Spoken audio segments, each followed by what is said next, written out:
Imagina que no cabes de la felicidad. Por fin has encontrado todo lo que habías buscado en toda tu vida. Por fin tu vida tiene sentido. Por fin te sientes pleno, te sientes lleno. Has encontrado esa identidad que por mucho tiempo habías buscado, que por muchos lugares habías buscado, que en muchas personas habías buscado y simple y sencillamente no lo encontrabas. Pero ahora todo ha cambiado. Todo es completamente diferente. Jesús ha cambiado el sentido de la historia, no solo a nivel de conocimiento y de otras personas. Jesús ha transformado tu vida por completo y tú te sientes pleno. Él es la respuesta de lo que tú habías estado buscando. Él es quien te llena, quien te hace sentir pleno y lo que ha transformado por completo el mundo, tu mundo, el mundo en el cual tú vivías. Y ahora todo es diferente, todo ha cambiado.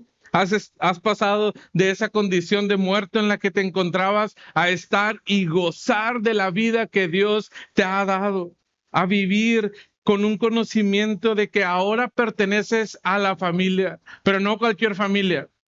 Ahora perteneces a la familia de Cristo, a la familia de Dios. Ahora te das cuenta que has encontrado ese lugar. Te sientes como en casa. Por fin has llegado, por fin lo has logrado y te encuentras pleno y tranquilo. Pero de pronto todo se empieza a derrumbar.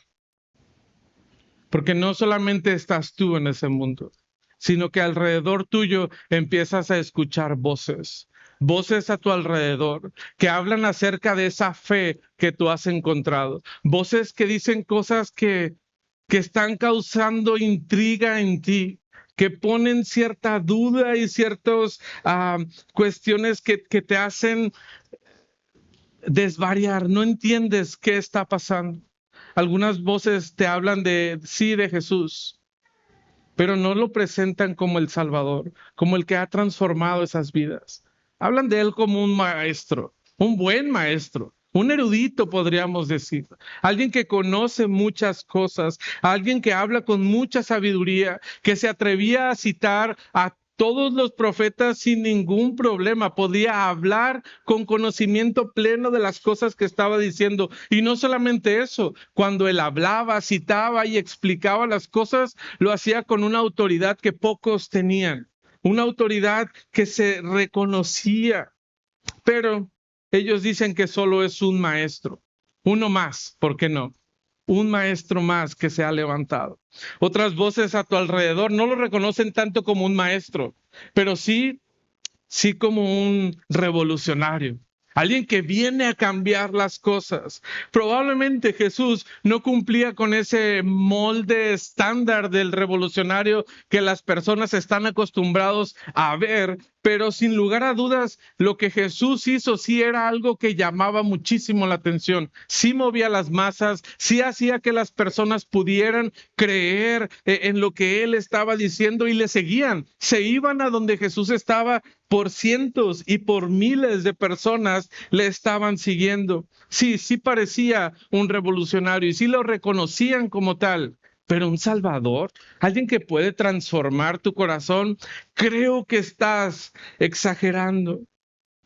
Jesús para ellos no era un Salvador. Y eso empieza a ser inquietante para ti. Porque algunos de ellos empiezan a decir, maestro, revolucionario, salvador. Claro que no. Jesús simple y sencillamente es un mito. Es algo que las personas han empezado a decir para poder controlar a las masas. Lo ha sido inventado por solo algunos cuantos que quieren tener influencia sobre las personas. Es alguien que incluso la religión ha inventado, porque la religión le interesa y le conviene que exista un tipo como Jesús. Y entre tanta confusión surge la pregunta en ti. ¿Quién es realmente Jesús? ¿Quién es realmente Jesús? ¿Estoy poniendo mi fe en la persona correcta? ¿Ha hecho lo que ha dicho que iba a hacer en mi vida? ¿Realmente ha transformado la vida que yo tengo? ¿O es verdad que solamente es un mito y solo ha sido un gran maestro? Y como esas voces pudieran existir, muchas más voces que cualquiera de nosotros puede escuchar. Y aún como creyentes, las dudas pueden hacer tambalear nuestra fe. Cuando esas voces llegan alrededor tuyo, cuando esas dudas se empiezan a sembrar en ti, en lo que tú crees, en lo que tú piensas, entonces tu fe puede llegarse a tambalear. Este problema, inquietudes, dudas, hermano, han perseguido a muchas personas en su lucha con la fe. Es una lucha que ha pasado por cientos de años. Estas dudas y esta fe tambaleante no es única de nosotros, ni es única de nuestra época. Hace casi unos 2000 años, alguien también vio este problema en los primeros cristianos, en especial en alguien que él conocía. Y probablemente alguien que apenas estaba creyendo en el Señor, alguien que apenas había puesto su fe en Cristo. Era una necesidad que se tenía que atender por su amigo y por los que vendrían después de su amigo. Entonces, se sabía mucho de Jesús. Se sabía mucho de los relatos, de las historias que Jesús, de las cosas que Jesús había hecho. Pero era necesario que se atendiera esta necesidad en contra de las dudas y de lo que se conocía acerca de Jesús por un propósito en específico, el avance del evangelio. Se quería que el evangelio llegara a todas las personas, pero que pudiera ser claro para todos. Para unos era una cosa, para otros representaba otra cosa, para otros había hecho ciertas cosas y para otros estaban completamente perdidos. Entonces, bajo la guía del Espíritu Santo, Lucas ve esta situación y Lucas empieza a tomar manos a la obra. Este hombre realiza una investigación minuciosa. Se dedicó a hablar con personas que no solamente que habían escuchado lo que Jesús era, lo que Jesús había hecho, sino que él va directamente con las personas que estuvieron ahí, que pudieron ver y que pudieron escuchar directamente lo que Jesús hacía o decía. Empieza a hacer una investigación muy intensiva acerca de todo lo que estaba pasando alrededor de la vida de Jesús. Y una vez que tenía toda la información lista, la ordenó y la escribió para que todos, como su amigo y todos los que vendrían después de él, pudieran ver y conocer a Jesús. ¿Por qué haría esto? ¿Por qué dedicó años de su vida probablemente a hacer esto? Él quería brindar seguridad y certeza a los creyentes. Quería que como creyentes, como su amigo, ellos pudieran encontrar seguridad y certeza, no en las voces que escuchaban por ahí, no en lo que otros decían, sino en lo que las personas podían ver acerca de Cristo. Él también quería crear una guía fiel para los lectores de este documento sobre la vida de Jesús, pero no solo sobre la vida de Jesús. Quería mostrar su vida y su propósito. ¿Cuál era el mensaje? ¿Cuál era la ocasión por la cual Cristo había hecho las cosas que él había hecho? El autor entonces está dando un testimonio no solamente de su fe y la seguridad que tienen en ella, pero ahora quiere que los lectores de este evangelio, el evangelio de Lucas, ahora ellos puedan también tener gozo y seguridad en Cristo Jesús. Y nosotros estaremos entonces conociendo y estudiando el evangelio de Lucas. Y es probable que vamos a pasar meses, semanas, meses y no sé si años estudiando el evangelio de Lucas. Pero quiero invitar a que puedas estar con tu mente abierta y con tu corazón abierto para ver lo que el Señor quiere hablarnos a través de este libro. Este sermón clase que estaremos teniendo el día de hoy, será un tanto informativa, un tanto para conocer el trasfondo y el contexto primeramente, antes de adentrarnos a lo que es Lucas y lo que el Evangelio quiere decir para nosotros. No estoy diciendo que no va a tener una aplicación para nuestras vidas. Sí tendrá una aplicación y voy a invitarte a que seas paciente para cuando lleguemos a este punto. Primeramente, hablemos del autor. ¿Quién escribió el Evangelio de Lucas? Bueno, aunque puede parecer obvio, ¿verdad? Pues Lucas. Sí, es Lucas. Dice el Evangelio de Lucas. ¿Sí dice así? Sí. Entonces es Lucas el autor de este evangelio. Sin embargo, cuando nosotros estamos leyendo todo el evangelio, nunca encontramos una referencia que diga, yo, Lucas, escribí esto, como Pablo a veces hace en sus cartas, ¿verdad? De mi puño y letra, o yo dicté a esta persona para que estuviera escribiendo lo que el Espíritu me había revelado. En el evangelio de Lucas no encontramos un sello o una firma de parte del autor de este libro, pero sí hay indicios que nos hacen pensar que fue Lucas quien lo escribió. Primeramente, y probablemente es uno de los más conocidos, es el lenguaje médico que se utiliza en todo el pasaje, en todo el libro. En varias ocasiones podemos darnos cuenta que el autor habla con un conocimiento médico, habla acerca de alguna enfermedad y la gravedad que esta enfermedad tenía o que esta persona tenía acerca de esta enfermedad. Lucas 4:38. Entonces Jesús se levantó y salió de la sinagoga y entró en casa de Simón. La suegra de Simón tenía una gran fiebre y le rogaron por ella.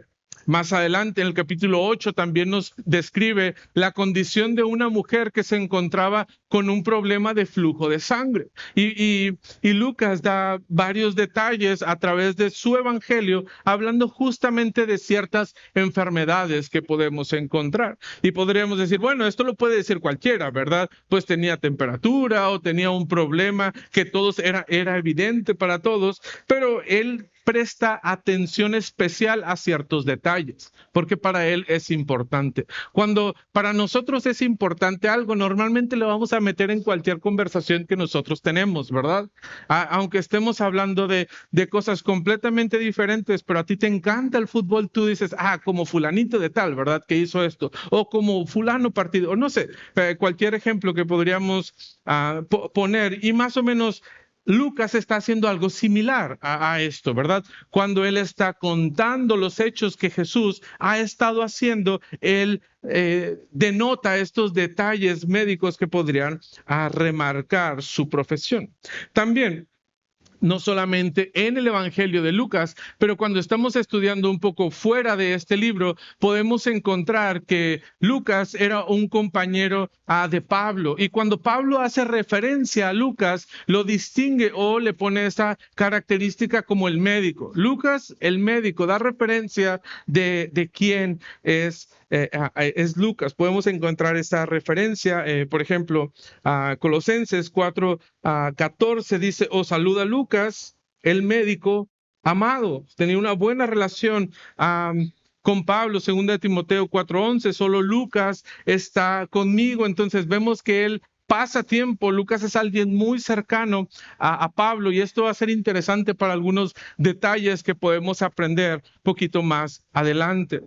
Pero no solamente podemos darnos cuenta que Lucas era médico por la forma en la que está hablando o ciertos detalles, mejor dicho, que él está mencionando, sino también en la forma en la que él escribe. Cuando Lucas está escribiendo, lo hace de una forma, podríamos decir, elegante, ¿verdad? O como alguien que ha tenido estudios. Lo hace de una forma muy estructurada, y las palabras en el lenguaje original que él utiliza denota que es alguien que ha tenido una preparación académica. Por lo tanto, si Lucas era un médico, seguramente tuvo que asistir a una de estas escuelas donde tuvo esa formación que él recibió. Junto con Pablo, son los únicos autores del del Nuevo Testamento que tienen estas características en su forma de escribir. De hecho, cuando estudiamos las cartas de Pablo, podemos ver una estructura muy clara y muy de acuerdo a la forma en la que se escribía por los estudiosos en esas épocas. Y encontramos la misma situación con Lucas, ¿verdad? Entonces, parece que sí había una buena relación, no solamente de ministerio, pero eran personas que habían estudiado. Algunos han hecho una novela acerca de Lucas y de Pablo que probablemente fueron, y esto no es nada real, ¿ok? Es novela. ¿Okay? Que ellos fueron a la escuela juntos. Probablemente pudieron tener este punto donde ellos se encontraron en algún punto de sus estudios. Luego se separan, cada quien hace su vida, pero luego se reencuentran nuevamente cuando Pablo conoce al Evangelio y lleva a Lucas, su amigo de la escuela, lo lleva al Evangelio. Eso es extra, ¿verdad? Pero suena bonito pensar en esto. Pero no solamente vemos a Lucas en su lenguaje, su forma de escribir, su relación con Pablo, sino que también hay testimonios de las personas que en una época temprana de la iglesia estuvieron escribiendo y dando testimonios de las cosas que pasaron. Podríamos mencionar, a Justino. Dice que Lucas escribió unas memorias de Jesús y lo identifica como un compañero de Pablo. Entonces, Justino está dando crédito de que Lucas sí escribió algo, las memorias de Jesús, y vemos otra vez la relación que había con Pablo. Eusebio lo identifica como alguien de Antioquía y que era un médico de profesión. Eusebio muestra cómo Pablo citó a Lucas diciendo, de acuerdo a mi evangelio. Es decir, en algún punto Eusebio reconoce que Pablo había dicho, que Lucas había dicho, que Lucas dijo, es que yo escribí mi evangelio. Yo sí hice este trabajo de mostrar quién era Jesús. Entonces,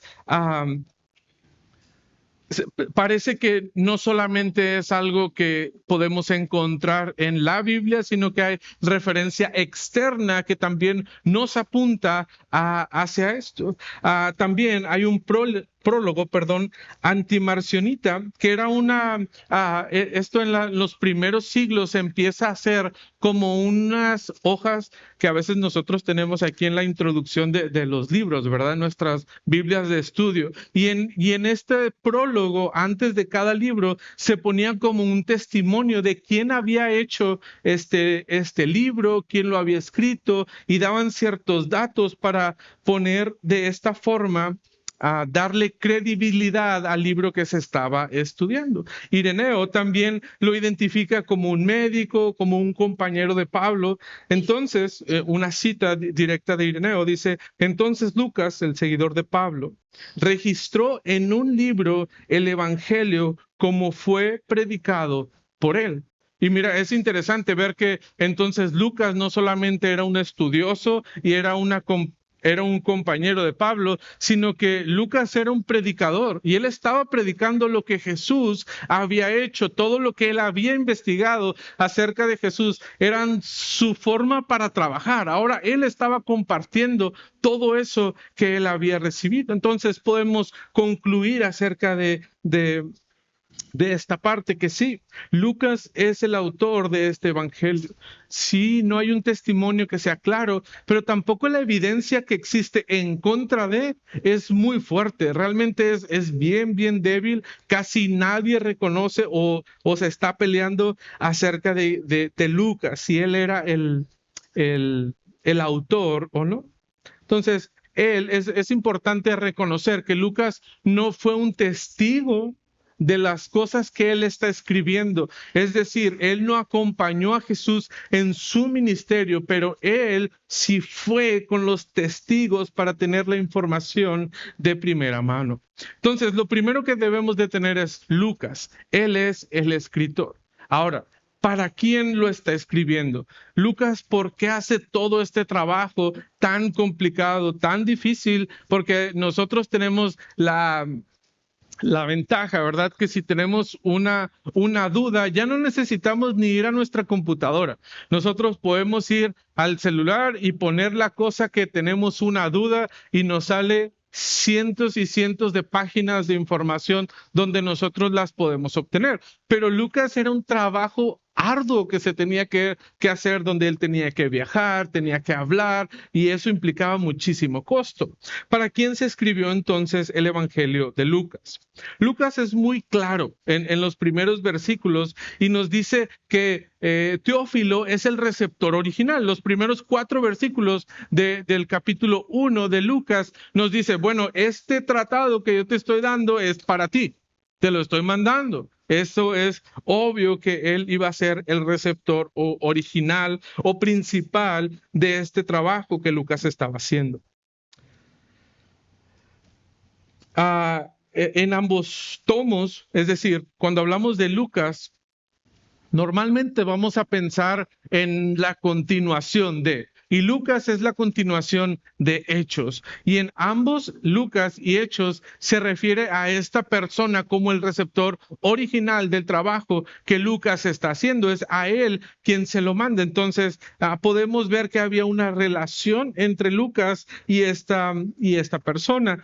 Y son conocidos estos dos personajes, tanto como estos 2 tomos. Si hacemos una comparación entre Lucas 1 y 4 y con Hechos 1, del 1 al 2, es la misma introducción, la misma persona, como casi una calca de lo uno a lo que se está diciendo en el otro.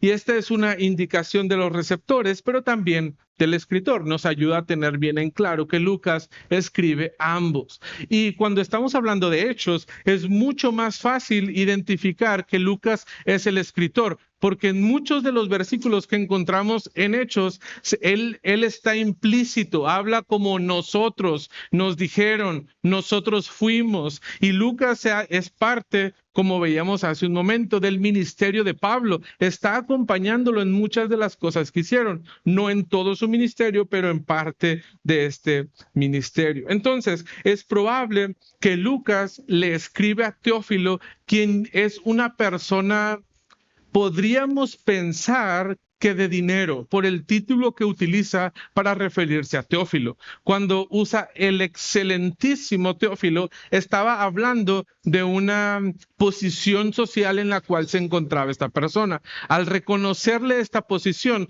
podemos darnos cuenta que es muy probable que él tenía dinero, o incluso algunos han llegado a pensar que Teófilo podría ser jefe de Lucas, o tal vez no un jefe como tal que trabajaba como para él, pero sí como un patrocinador. Hablábamos ahorita de la necesidad que existía por viajar e ir a hacer toda esta investigación, y es probable que el excelentísimo Teófilo haya sacado dinero para que Lucas lo pudiera hacer. Pero este es el receptor original. Pero Lucas no solamente estaba pensando en su amigo que estaba teniendo estos problemas con la fe, sino que estaba pensando en un público mucho más grande. Y cuando él está hablando a este público grande, va dirigido también a los gentiles en general. Quiere abrir toda esta información para que los gentiles puedan, perdón, los gentiles puedan ser receptores de esta información. El corazón de Lucas estaba con los que no eran judíos. ¿Por qué? Porque él no era un judío. Él era probablemente de Antioquía, probablemente de por esta región, ¿verdad? Se dice que después Lucas, al final, es muy probable que esté viviendo en Filipo. Después de haber escrito estas obras. No sabemos si es así. Pero entonces, él también está pensando en los gentiles. El enfoque de este evangelio no se centra en el cumplimiento de las promesas al pueblo judío. No trata de resaltar ciertas cosas que para un judío sí serían de suma importancia, pero sí reconoce muchos enlaces hacia el Antiguo Testamento, cumplimientos hablando específicamente de Jesús y la relación que puede existir en el Antiguo Testamento. ¿Por qué? Porque el Antiguo Testamento, a pesar de que era un documento escrito para los judíos, no era exclusivamente de los judíos. De hecho, llegaba a ser conocido por otras personas también. Entonces era importante hacer estas referencias para que los gentiles pudieran a hacer los enlaces necesarios ahí.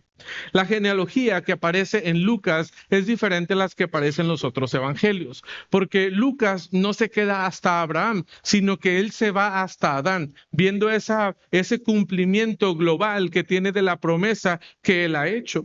Este evangelio no fue escrito entonces para una persona solamente o incluso para una ciudad, como las cartas que vemos de Pablo escribiendo a los hermanos en Colosenses o a los hermanos en Éfeso o en otras ciudades, no, sino que lo abre a todo un grupo que son los gentiles. Y eso es el enfoque que tiene Lucas cuando está escribiendo hacia los receptores. Y hermano, deberíamos de sentirnos emocionados de estudiar este evangelio, porque tú y yo entramos en esa categoría.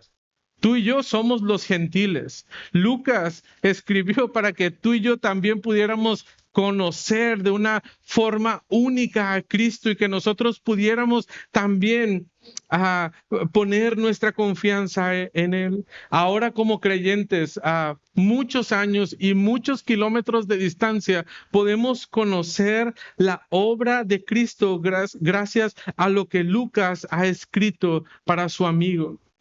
Y muchas veces esto es interesante porque probablemente Teófilo, supongamos que Teófilo sí le dio dinero a Lucas para que pudiera hacer esta investigación, pero él lo hizo pensando en el beneficio que él iba a obtener. Pero vemos cómo esa inversión que él hizo puede tener un impacto en muchas generaciones y puede ser usado por el Señor.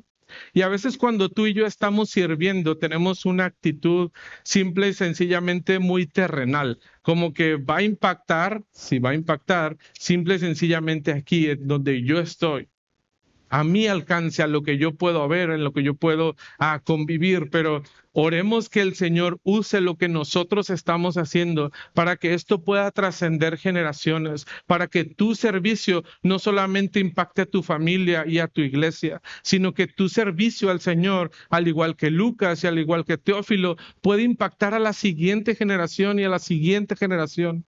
Pero eso será cuando nosotros tengamos un corazón por Cristo, por conocerle, por servirle de esa forma. Cuando nosotros estemos viviendo para el Señor de esa forma, Él se encargará, Él usará su espíritu para obrar en nosotros y obrar en otras personas y de esa forma impactar la vida de ellos. Debemos de tener entonces ese enfoque cuando estamos haciendo las cosas para el Señor. Hemos visto quién lo escribió, hemos visto quién es el receptor, pero ¿cuándo fue escrito este evangelio? Y eso es algo que normalmente consideramos cuando estamos haciendo nuestros estudios, ¿verdad? Y es importante que tengamos atención en esto. Es muy probable que Lucas haya sido escrito o que Lucas, haya escrito los dos tomos casi al mismo tiempo. Tomos, recuerda, Lucas y Hechos. Casi es muy probable que lo haya hecho en los años 60 después de Cristo. Hay varias teorías acerca de esto, pero realmente la más fuerte es que pudo ser en el año 60, máximo el año 62.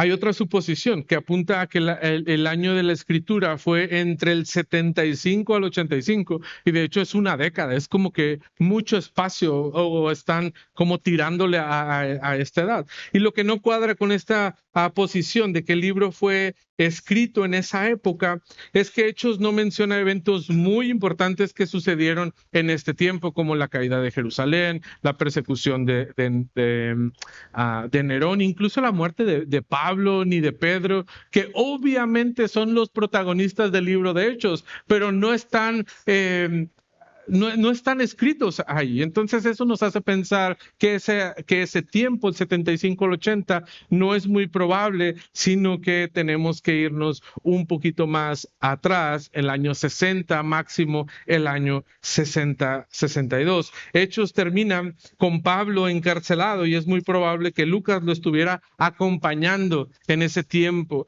Y sabemos que estuvo encarcelado en estos años también. Es por eso que se toma de referencia estos años para creer que fue escrito ahí. Debe ser una pregunta que siempre nos debemos de preguntar como creyentes, o incluso mucha gente se ha preguntado, es ¿por qué ciertos libros deben de estar incluidos en la Biblia? Y la siguiente pregunta que nosotros tenemos que contestar es si debe ser el Evangelio de Lucas parte de la Biblia. ¿Debe ser parte de la Biblia o no? ¿Qué respuesta tenemos ante las personas que nos cuestionen lo siguiente? Primeramente es que este evangelio fue aceptado casi de forma universal desde el principio. Es decir, toda la iglesia reconoció, reconoció que este escrito que Lucas había hecho y presentado era inspirado por Dios y entonces podía ser tomado como palabra de Dios. La iglesia lo tomaba así. También hay evidencia de Justino que mencionábamos hace un momento en el siglo II, que usaba y reconocía este escrito que Lucas había hecho. Él lo usa como parte ya de donde él está predicando. También Clemente de Alejandría reconocía la inspiración en el Evangelio de Lucas. No solamente tenemos a la iglesia que ya lo está usando, lo está reconociendo, sino que ahora vemos a las personas estudiosos, podríamos catalogarlos de esta forma, que están reconociendo la inspiración del Evangelio de Lucas. Pero no solamente es eso lo que se toma en cuenta, de hecho, deberíamos de ponerlo como 3 factores claves que nosotros debemos de considerar para determinar si estas cosas, si estos escritos son aceptados para ser parte de la Biblia. La primera cosa es su apostolicidad, es decir, el origen de este libro o de este escrito. El origen del escrito tenía que cumplir con ser uno de estos factores, o escrito por un apóstol, o estar en conexión directa con el apóstol. Entonces, primeramente tenía que cumplir eso, y Lucas no es un apóstol, ¿verdad? Entonces ya tenemos que descartar esta segunda. Y estuvo en relación ¿con quién? Con Pablo, que Pablo sí era reconocido como un apóstol.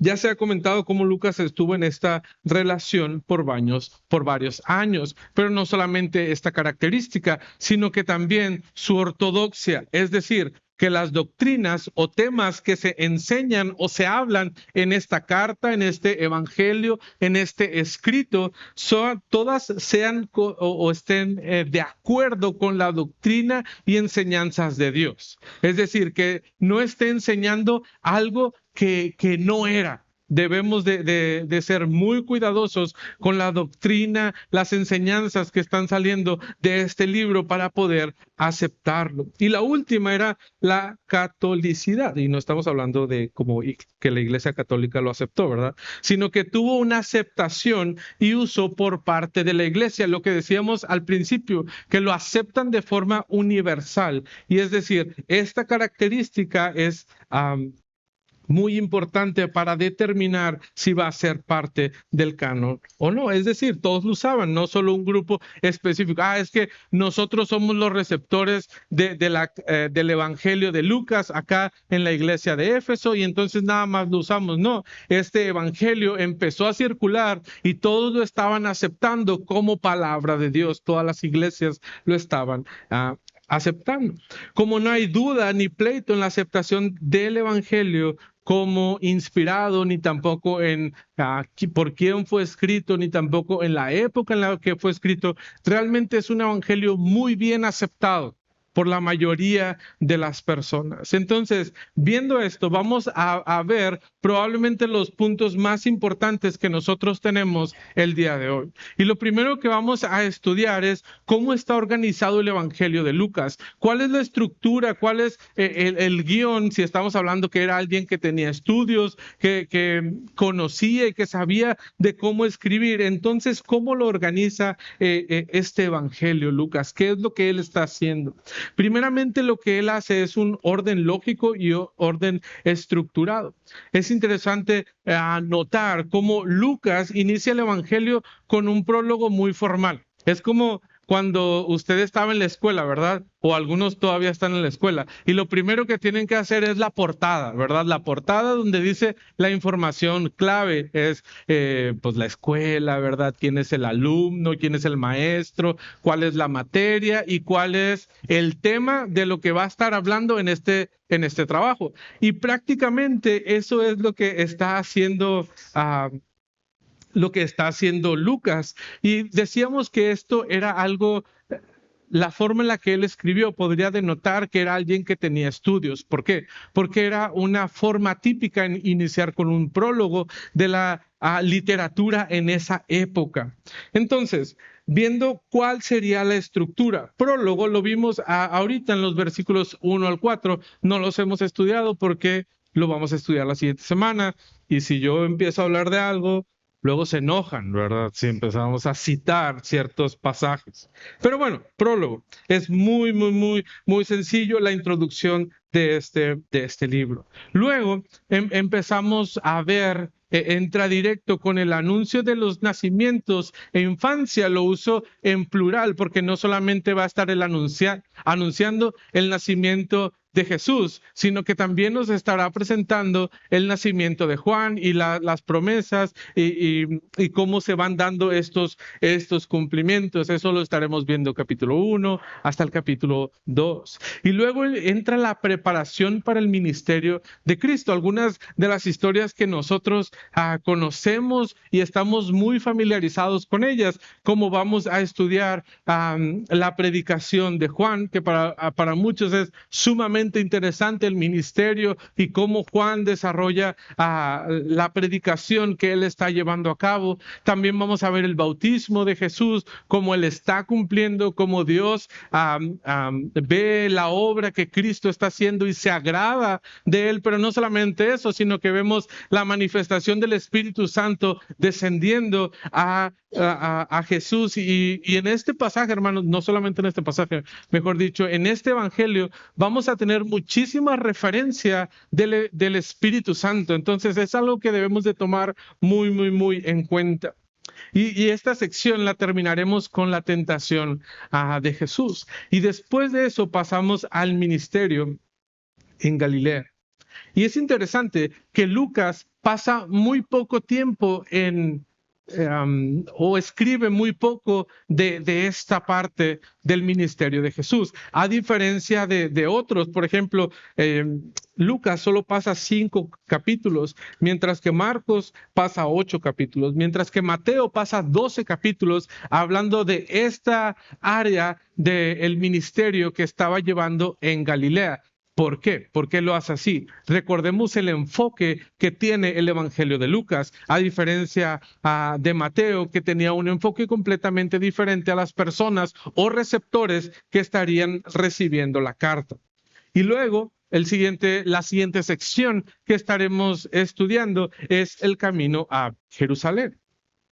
Esta, a diferencia del ministerio en Galilea, aquí sí es una sección grande. De hecho, es única en Lucas porque inicia Lucas incluso con un versículo fuerte en el 9:51. Dice: cuando se cumplió el tiempo en que él había de ser recibido arriba, afirmó su rostro para ir a Jerusalén y envió mensajeros delante de él, los cuales fueron y entraron en una aldea de los samaritanos para hacer hacerle preparativos.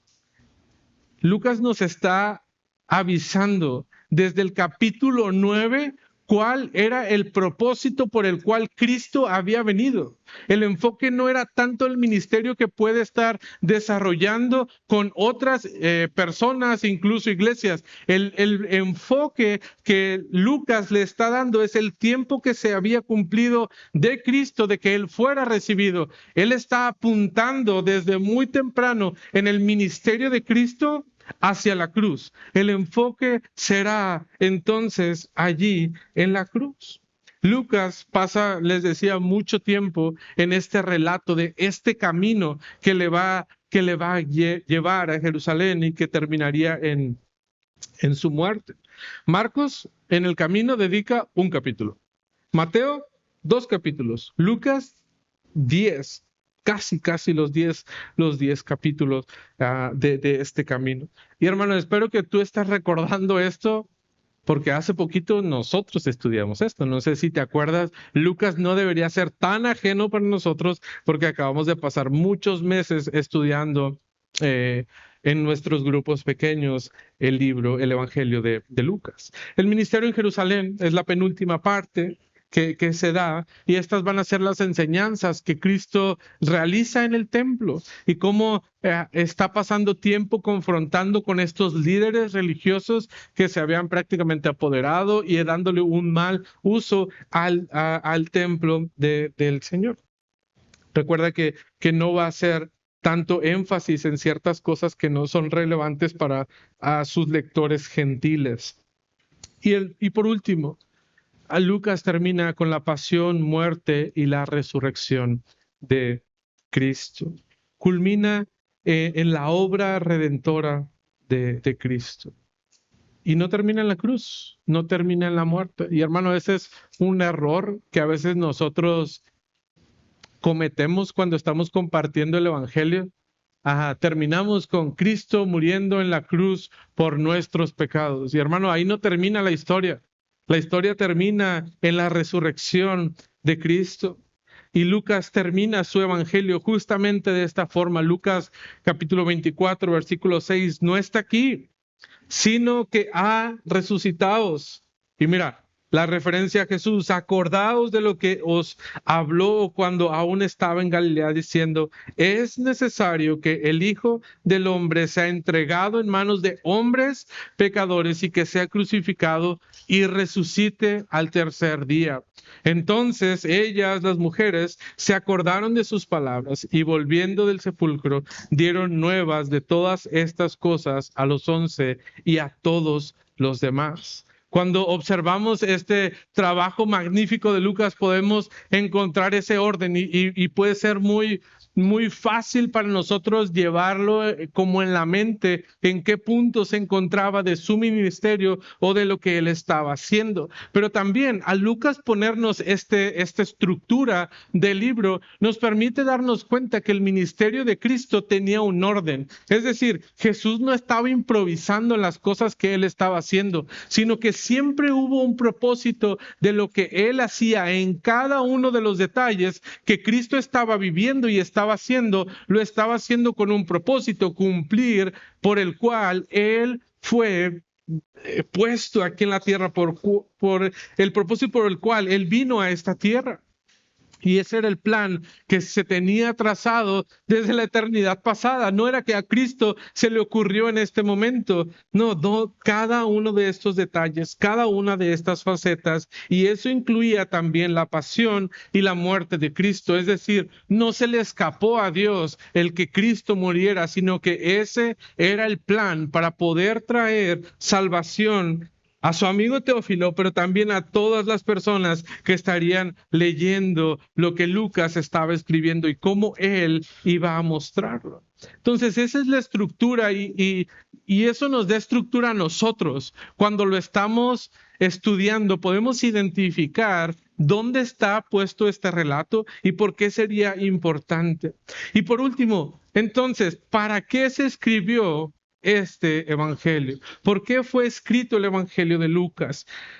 Lucas desde un inicio deja muy claro cuál era cuál era su objetivo. Y aquí sí voy a leer simple y sencillamente el versículo 4 que tenemos ahí. Lucas 1, versículo 4 dice, para que conozcas bien la verdad de las cosas en las cuales has sido instruido. Para que tú puedas tener esa confianza, esa certeza. Les mencionaba ahorita que es probable, no sabemos, que Teófilo haya sido un nuevo creyente, pero parece que así es. Y el propósito de Lucas era que él y los lectores que le iban a seguir pudieran afirmar su fe, pudieran tener una fe firme en Cristo, en lo que Él es y en lo que Él hacía en la vida de las personas. Este es el punto. Esto es lo que quería Él lograr. Pero para este momento, como Teófilo estaba luchando con la iglesia primitiva, ya se había separado del judaísmo. Entonces el judaísmo estaba atacando a la iglesia, tratando de meterse con ciertas prácticas que ellos tenían que obedecer, ciertas cosas que ellos tenían que estar haciendo, y seguían siendo hostiles con los nuevos creyentes, y de esto causaba mucha confusión en ellos. Que ellos trataran de decir que tenían que cumplir ciertas reglas o hacer ciertas cosas que estaban mal según el ojo de los judíos. Pero los judíos no eran el único grupo que estaba atacando a los nuevos creyentes, sino que había muchas filosofías que ya se habían construido desde muchos años antes y estaban también queriendo atacar a lo que era la iglesia. Nuevas religiones con filosofías alternativas surgían y trataban de confundir a los nuevos creyentes, y ellos se encontraban en esa situación. ¿Recuerdas esas voces? Había muchas voces hablando, así como hay voces que nosotros estamos escuchando de diferentes corrientes en el mundo. De esa misma forma, Teófilo y los nuevos creyentes de la iglesia primitiva se estaban enfrentando con esas teorías. Entonces, a Lucas trata de dejar bien en claro tres cosas. Ese es el propósito, que estas tres cosas puedan estar muy claras para que todos puedan reafirmar su fe. La primera es la salvación, es que Dios cumple, si quieres ponlo todo, Dios cumple el plan de salvar al hombre. Dios cumple el plan de salvar al hombre. Lucas presenta el plan de salvación, se sustenta en el Antiguo Testamento, y vamos a tener varias referencias de eso. Lucas 1, 54 y 55 hay una relación directa o una cita directa es lo que quería decir. Lucas 1:68, Lucas 2:29, con Simeón podemos encontrar cómo Dios, cómo Lucas está mostrando lo que Dios estaba haciendo desde la antigüedad, de que había prometido desde la antigüedad y ahora se estaba cumpliendo en Cristo Jesús. Lucas 4:18 lo leímos hace algún momento, otra referencia muy clara, y quiere hacerlo claro para ellos. Pero la salvación es un tema muy importante. Encontramos muchas menciones acerca de la salvación en el Evangelio de Lucas. Salvador lo menciona 2 veces, salvación en varias palabras, pero a final de cuentas se traduce como salvación 6 veces, y salvar 17 veces. Y es verdad, Lucas es uno de los libros más grandes, ¿verdad?, que tenemos en el Nuevo Testamento, pero aún así le da un énfasis muy importante a la salvación, porque entonces él está preocupado no solamente por presentar el Evangelio. Recuerda que él era un predicador y presenta el Evangelio, pero también quiere fortalecer la salvación de estas personas, quiere que ellos puedan sentirse seguros, afirmados de lo que ellos tienen. No solamente hay un enfoque en la salvación, sino también hay un enfoque en la inclusión. Eso está muy de moda ahorita, ¿verdad? Bueno, pues Lucas verdaderamente estaba incluyendo a las demás personas en este plan que Dios tenía. Dios salva a los marginados, y los marginados incluía a los gentiles. Así era. Los gentiles eran como los apestados, ¿verdad? Los que no pueden ser parte de esta gloriosa noticia que es el Evangelio y que es la salvación. Muchos dicen que esta es la razón por la cual Lucas presenta a Jesús como hombre, su trato compasivo con los marginados, la cercanía que Cristo tenía con las personas que los demás no querían. Y estos grupos marginados eran los pobres, los pecadores, las mujeres y los niños. Era como, no, a ver, ustedes háganse para allá, esto no es para ustedes. Pero Lucas pone una atención especial en esto, y su trato compasivo de Cristo con los marginados. Lucas presenta el plan de salvación desde Jerusalén hasta Roma, hasta los gentiles, hasta los que no los querían. Lucas afirma la salvación, incluyendo a los gentiles. La genealogía que hablábamos ahorita, cómo hace referencias al Antiguo Testamento, hablando de Naamán, el sirio, también de la viuda de Sarepta. Cosas que los judíos como que no les gustaba tanto, ¿verdad? Pero para el gentil podía provocar una esperanza en ellos. Como el Señor desde el Antiguo Testamento estaba poniendo una atención en los gentiles, en los que no eran de su pueblo. También se narra la fe del centurión romano en Lucas 7, el buen samaritano también Lucas 10. Lucas enfatiza esta inclusión de tantas, de estos grupos, hermano. Hay muchos versículos que pudiéramos mencionar, pero por tiempo no lo estamos haciendo. Y por último, el último enfoque que Lucas da en este evangelio es la unción. Dios salva mediante el Espíritu Santo. Hermano, el Espíritu Santo es importante. El Espíritu Santo no aparece en Hechos solamente, no. Desde este punto, Lucas está mostrando cómo el Espíritu Santo tiene un papel activo en todo este momento. Cuando se da el anuncio del nacimiento de Juan, podemos encontrar cómo el Espíritu Santo está en la promesa que ellos reciben acerca de Juan. El Espíritu Santo morará en este niño y morará también en Jesús. En el inicio del ministerio de Jesús vemos cómo se menciona que el Espíritu Santo descendió y cómo estaba con él y cómo lo guiaba y cómo obraba en tantos momentos en la vida de Jesús y en el ministerio de Jesús. Y hermano, el Espíritu Santo en la vida del creyente es sumamente importante. Si no, estás actuando y viviendo en tu propia carne, y si nosotros estamos viviendo y actuando de esa forma, entonces estamos yendo en contra de lo que es ser un creyente. Y es por eso que Lucas deja tan claro cómo la unción del Espíritu Santo es tan importante en la vida del creyente y cómo sigue actuando en todo el ministerio que ellos están desarrollando. Porque vamos a ver al Espíritu Santo desde los anuncios de estos niños, pero cómo tiene un papel activo en toda la vida y ministerio de Cristo.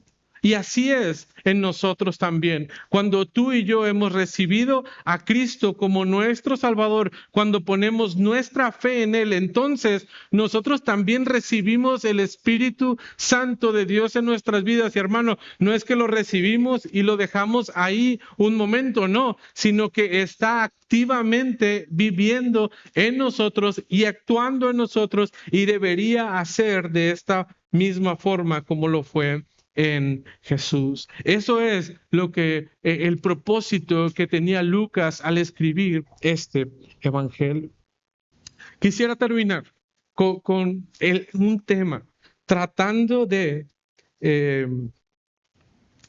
resumir o englobar todo lo que es el tema para el libro de Lucas. Y a mitad de semana le mandé un previo a Mateo, y luego después le sumé más, y luego le sumé más, y el tema principal es que sea corto para que lo podamos recordar, no que sea muy largo, pero no había forma, o yo no encontré forma. Probablemente en todos estos meses vamos a encontrar una forma de hacerlo un poquito más breve. Esa va a ser la tarea que yo me llevo. Pero por el momento, el tema principal para el Evangelio de Lucas es la salvación del Hijo del Hombre para toda nación por la obra del Espíritu Santo. La salvación del Hijo del Hombre para toda nación por la obra del Espíritu Santo. Y aún podríamos meter muchas más cosas, pero lo más importante está ahí.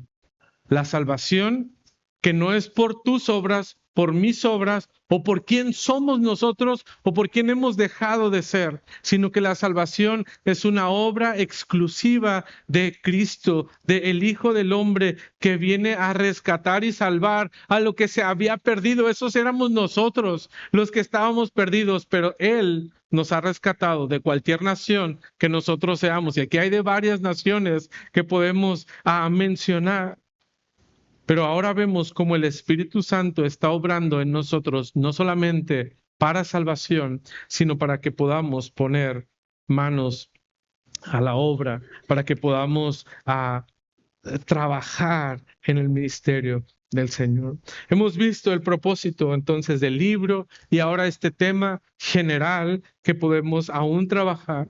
Pero en base a esto me gustaría dejar 3 preguntas para que tú y yo podamos meditar y reflexionar en ellas. Y la primera, que puede ser obvia, pero no quise pasar por alto, sino que probablemente es necesario preguntarla nuevamente, y es que si tú has puesto tu fe en Cristo como tu único Salvador. Hay jóvenes, hay niños, incluso con nosotros, y hay adultos que tienen que evaluar su vida y contestar esta pregunta, si verdaderamente han puesto su fe en Cristo como su único Salvador. Número 2, ¿eres controlado por el Espíritu Santo de Dios para hacer su obra? Hermano, venimos a hablar justamente del Espíritu Santo por varias semanas acerca de el fruto y lo que provoca y lo que produce en nosotros y en nuestra vida. La pregunta es, ¿estás siendo controlado como lo fue Cristo en su ministerio? Obrando en todo tiempo bajo la dirección del Espíritu Santo, ¿lo estamos haciendo nosotros de la misma forma? ¿O pensamos que podemos hacer las cosas a nuestra manera? Y por último, hermano, estás llevando el Evangelio a aquellos que están fuera de tu círculo cercano. Es decir, estás llevando el Evangelio a los marginados por ti. Porque a veces nosotros hacemos esta misma categorización, ¿verdad? De quiénes son los aceptados por nosotros y quiénes son los marginados. No. De estos yo no me encargo, que se encargue alguien más. Pensamos en nuestra familia, en nuestros cercanos, a las personas que viven en nuestra colonia, pero hermano, tú tienes que llevar las buenas nuevas de salvación a todas las personas. La salvación está hecha para todas las naciones. Dios lo ha ofrecido para que todo aquel que en Él crea no se pierda. No se pierda. Y esa es nuestra responsabilidad, llevar esas buenas nuevas de salvación. Te invito, hermano, a que juntos podamos meditar en esto. Te invito a que juntos podamos reflexionar en lo que estamos haciendo y en lo que viene para nosotros ahora con el Evangelio de Lucas. Hermano, si tu fe fuera puesta en prueba el día de hoy, ¿en qué te sostendrías? ¿Qué sería eso en lo cual tú te aferrarías? Y muchos de nosotros iríamos al pasado. Iríamos a hace muchos años cuando yo hice una oración. Y yo estoy convencido que esa es mi seguridad, una oración que yo pude hacer para salvación. O algunos de nosotros pondríamos nuestra fe y nuestra esperanza en que hemos tenido una vida dentro de la iglesia desde que nosotros éramos muy niños. Y todas estas historias que nosotros estaremos escuchando en el Evangelio de Lucas, hermano, yo ya me las sé. Yo ya me las sé todas porque he sido un cristiano desde la cuna. He sido un cristiano en toda mi vida. Pero hermano, si tu fe no ha sido puesta a prueba el día de hoy, es probable que pronto tu vida va a ser puesta a prueba. Tu fe va a ser puesta en prueba. Y Lucas nos está ayudando a que no vivamos puesta nuestra fe en cosas que nosotros hemos hecho, sino que podamos encontrar certeza en la obra que Cristo está haciendo. Lucas nos presenta a Cristo como ese Salvador real, histórico, glorioso. Y esto nos ayudará a que nosotros podamos tener un fundamento de nuestra fe firme, no en nosotros, en lo que nosotros hemos hecho, sino en lo que Cristo es y en lo que Cristo ha hecho para nosotros. Si nosotros no estamos fundamentados en Cristo y en lo que Él es, hermano, nosotros somos como un barco a la deriva, que estamos cerca de llegar al muelle y no hemos puesto nuestra ancla, no hemos soltado esa ancla de la cual podemos estar fuertes y aferrados. Y la tormenta llegará. ¿Cómo le va a llegar a ese barco? Y si no está sustentado en esa ancla, ese barco va a ser arrastrado por los fuertes vientos y es muy probable que se pierda en ese vasto océano. Y hermano, si tú y yo no tenemos sustentada nuestra fe en esa ancla que es Cristo, los vientos llegarán y vas a ser arrastrado. Y hermano, es probable que te pierdas si tu fe no está anclada en Cristo.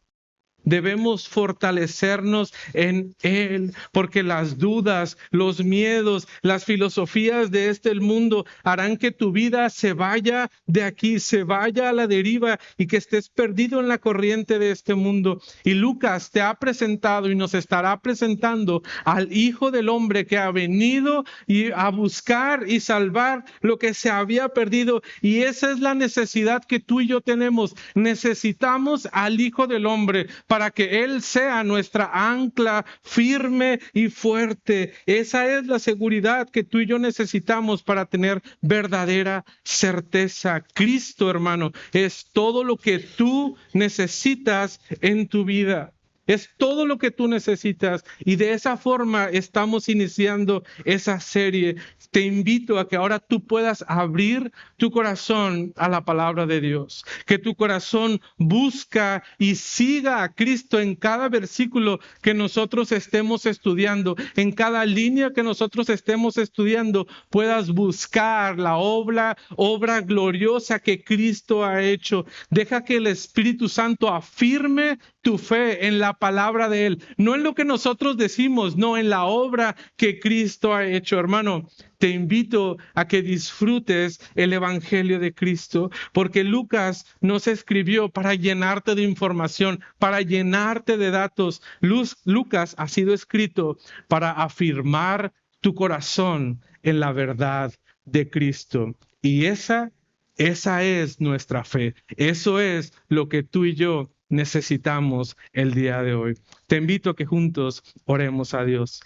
Gracias, Señor, por la oportunidad que tenemos de conocerte mucho más. Dios, queremos ver en este estudio del Evangelio de Lucas a Cristo. Dios, revélanos a Cristo.